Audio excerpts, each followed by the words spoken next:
Hello friends, આજે આપણે ચાટની recipe તમારી સાથે સેટ કરવાના છે। આલુ ટિક્કી ચાટ છે, ખૂબ જ ટેસ્ટીફુલ બનતી આ ચાટ છે। તહેવારો માટેની સ્પેશિયલ ગણાતી આ ચાટ છે।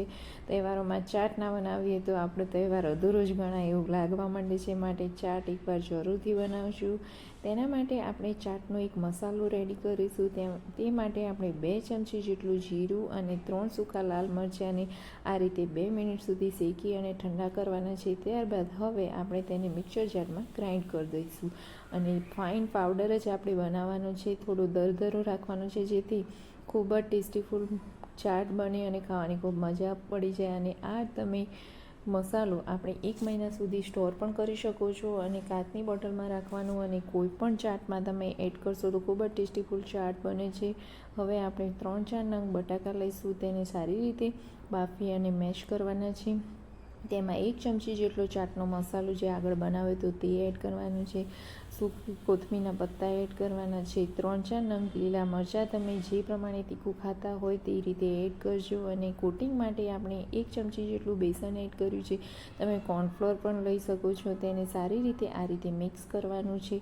મિક્સ કર્યા બાદ હવે આપણે તેમાંથી ટિક્કી બનાવવાની છે। તમે આ રીતે લોહો લઈ હાથમાં તેનો સારી રીતે રોલ બનાવી અને પ્રેસ કરી અને આ રીતે ટિક્કીનો શેપ આપો।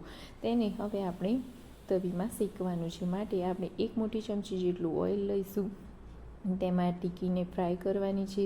અહીં 1 મોટી ચમચી ઓઇલમાં તો આપણી 5-6 ટિક્કી તો આરામથી ફ્રાય થઈ જાય છે। આ રીતે તેને સારી રીતે ફ્રાય કરો। એ રીતે એક પછી એક ટિક્કી મૂકતા જાઓ અને બધી ટિક્કીને બંને બાજુથી સારી રીતે ફ્રાય કરો।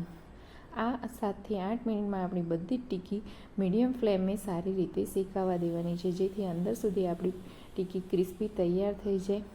હવે આ રીતે બધી ટિક્કી રેડી થઈ જાય ત્યારબાદ આપણે મટર જે 5-6 કલાક આપણે પાણીમાં પલાળી રાખ્યા હતા તેને આપણે હવે બોઇલ કરવાના છે, માટે 5-6 કલાક પલાળેલા મટરને આપણે સારી રીતે ધોઈ અને કુકરમાં લઈ લઈશું।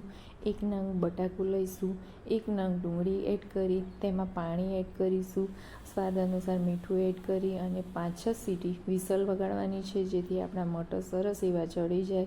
અને ત્યારબાદ હવે આપણે તેને કુકરનું ઢાંકણું સીટી પ્રેસ થઈ જાય ત્યાં સુધી ઠંડુ થવા દેવાનું। ત્યારબાદ આપણે ખોલી અને ચેક કરીશું, આપણા મટર કમ્પ્લીટ સરસ એવા ચડી ગયેલા છે।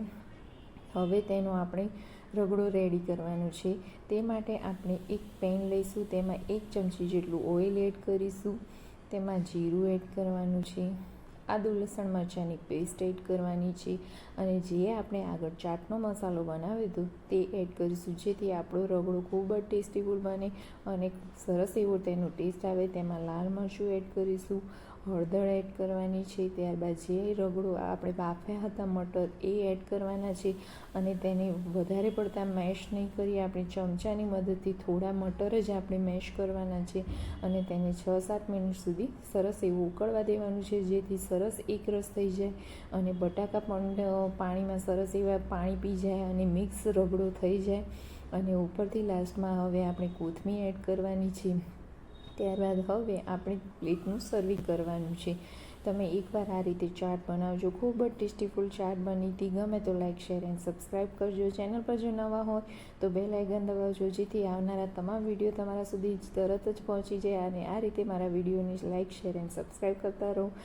આપણે હવે લાસ્ટમાં સર્વિંગ કરવા માટે આપણે 2 ટિક્કી જે આગળ બનાવી હતી તે એક પ્લેટમાં લઈશું, તેના ઉપર આ રીતે ઉપરથી રગડો એડ કરવાનો છે। ત્યારબાદ ગળ્યું દહીં એડ કરવાનું છે, તેમાં ચાટની સ્પેશિયલ ચટણી ગ્રીન ચટણી એડ કરીશું અને આંબલીની ચટણી એડ કરીશું। આ બંનેની રેસીપી ઓલરેડી મેં ચેનલ પર નાખેલી છે, તમે જોઈ શકો છો।